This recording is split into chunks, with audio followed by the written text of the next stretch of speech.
पाकिस्तान की हालत खराब होने वाली है। भारतीय वायुसेना के नए फाइटर जेट यानी तेजस MK अमीमे की पहली उड़ान 1-2 दिन में संभव है। हिंदुस्तान एरोनॉटिक्स लिमिटेड की फैसिलिटी में टैक्सी ट्रायल्स सफलतापूर्वक पूरे हो चुके हैं।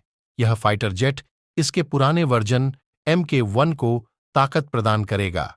नए तेजस के साथ राजस्थान के जोधपुर में तीसरा स्क्वाड्रन बनाया जाएगा, यानी पाकिस्तान किसी भी तरह की हिमाकत नहीं कर सकता। यह फाइटर जेट दुनिया का सर्वश्रेष्ठ हल्का लड़ाकू विमान है। आइए जानते हैं इसकी खासियतों को। तेजस MK फाइटर जेट में digital fly by wire flight control computer DFCC को लगाया गया है। DFCC का साधारण भाषा में मतलब होता है कि फाइटर जेट से मैन्युअल फ्लाइट कंट्रोल्स हटाकर इलेक्ट्रॉनिक इंटरफेस लगाना, यानी कंप्यूटर विमान को उड़ाते समय पायलट के मुताबिक संतुलित रखता है। तेजस MK फाइटर जेट में digital fly by wire flight control computer DFCC को लगाया गया है।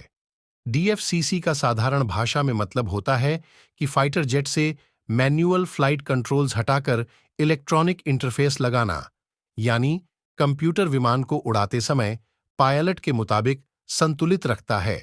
इस सिस्टम से राडार, एलिवेटर, एलिरॉन, फ्लैप्स और इंजन का नियंत्रण इलेक्ट्रॉनिक तरीके से होता है। Fly by wire fighter jet को स्टेबलाइज करता है। यह विमान को सुरक्षित बनाता है। यह जेट असल में अन्य फाइटर जेट की तुलना में बेहद छोटा है, इसलिए यह दुश्मन के राडार में बतौर फाइटर जेट नहीं आता। इसी धोखे का फायदा उठाकर तेजस से हमला किया जा सकता है। यह फाइटर जेट वैसे तो तेजस MK-1 की तरह ही है, इसमें कुछ चीजें बदली गई हैं, जैसे इसमें अत्याधुनिक इलेक्ट्रॉनिक वॉरफेयर सूइट, उत्तम AESA radar, self protection jammer, radar warning receiver लगा है। इसके अलावा इसमें बाहर से ECM पॉड भी लगा सकते हैं।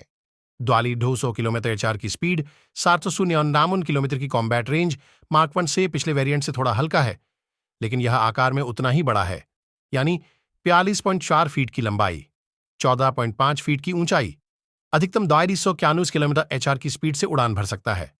कॉम्बैट रेंज 739 किलोमीटर है। वैसे इसका फेरी रेंज 3000 किलोमीटर है। अब चलते हैं अगले खबर की तरफ। मालदीव ने भारत के सभी सैनिकों को निकाल दिया है। ये सभी भारत लौट चुके हैं। गुरुवार को विदेश मंत्रालय ने इसकी जानकारी दी। विदेश मंत्रालय के प्रवक्ता रणधीर जायसवाल ने कहा, मालदीव से हमारे सभी सैनिक देश वापस आ गए हैं। हम इस मुद्दे पर काफी समय से मालदीव से बात कर रहे थे। ये घोषणा उस वक्त हुई जब मालदीव के विदेश मंत्री मूसा जमीर एक दिन के भारत दौरे पर थे। उन्होंने भारतीय सैनिकों के निकाले जाने पर कहा कि दोनों देशों के बीच रक्षा सहयोग सिर्फ सैनिकों की मौजूदगी पर नहीं टिका है।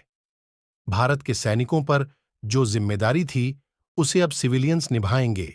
दरअसल 28 भारतीय सैनिक दिल्ली की तरफ से मालदीव को गिफ्ट किए गए 2 हेलीकॉप्टर और एक एयरक्राफ्ट का ऑपरेशन संभालते थे। आमतौर पर इनका इस्तेमाल रेस्क्यू या सरकारी कामों में किया जाता है।